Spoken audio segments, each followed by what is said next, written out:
أخلي دايما القلب مرتبط بالله عز وجل، واللسان لا يفتر عن ذكر الله عز وجل، وخلي دايما كل عمل لله تبارك وتعالى. أنت مأجور مأجور. ولذلك سيدنا النبي صلى الله عليه وسلم قال: عجبا لأمر المؤمن إن أمره كله له خير، إن أصابته سراء شكر فكان خيرا له، وإن أصابته ضراء صبر فكان خيرا له، وليس ذلك لأحد إلا للمؤمن. ففكرة إن أنا دايما يكون ربنا معايا، وخلي دايما زي ما فيه عبادات شعائرية يبقى فيه عبادات تعاملية. بمعنى أنا الله أكبر وقفت أصلي، شعار من شعائر الإسلام. طلعت زكاتي، شعار من شعائر الإسلام.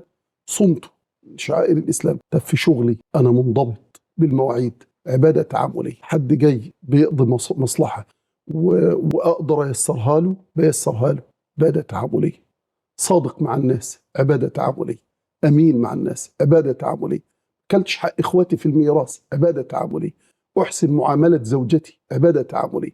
أحسن تربية أولادي وأتقي الله فيهم، عبادة تعاملية. ما بخونش حد، عبادة تعاملية. ما بغدرش، عبادة تعاملية. بل ما اشترط الله عبادة شعائرية إلا وجعل لها غاية تعاملية. الله، يعني ينعكس على تعاملاتي، مش بصلي وأظلم مثلا. أقول أدلة؟ تفضل يا ريت. تصلي عبادة شعائرية لها غاية تعاملية. وأقم الصلاة إن الصلاة تنهى عن الفحشاء والمنكر. يبقى إذا لها غاية. واوعى تفتكر الصلاة للجامع. ما احنا كلنا في الجامع زي الفل، كلنا في الجامع ما شاء الله. طب الصلاة مش للجامع، الصلاة لبره الجامع.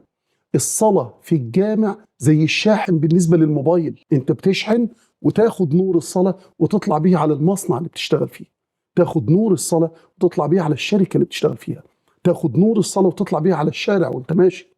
لازم تؤثر في صلاة، تؤثر في سلوكي.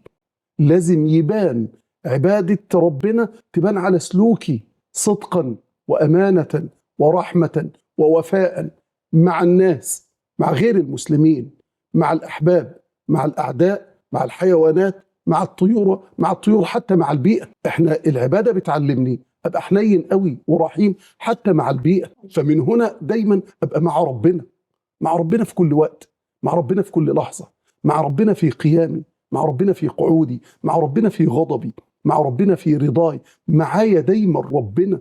لساني لا يفتر عن ذكر الله عز وجل.